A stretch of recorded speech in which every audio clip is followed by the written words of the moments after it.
पुणे सोलापूर राष्ट्रीय महामार्गावरून अवैध प्रवासी वाहतूक करणाऱ्या वाहनांवर मोठ्या प्रमाणात दंडात्मक कारवाई करण्यात आली।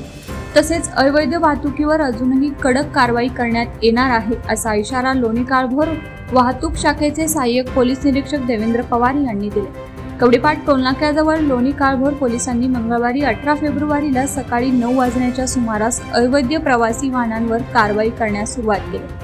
यावेळी रिक्षा, 6 सीटर आणि 4 साठी प्रवासी वाहनांची तपासणी केली। यामध्ये गाड्यांचे कागदपत्र, गाडी चालवण्याचा परवाना, रिक्षामध्ये क्षमतेपेक्षा जास्त प्रवासी बसवणं, ड्रेस कोड, पॅच बिल्ला, ट्रिपल सीट, रॉंग साईडनं गाडी चालवणं आणि वाहतुकीचे नियम न पाळणाऱ्या वाहनांवर कारवाई केली आहे। काही वाहनांवर दंडात्मक कारवाई करण्यात आली तर काही वाहने जप्त करण्यात आली, तसेच काहींना नोटिसा देखील बजावण्यात आल्या।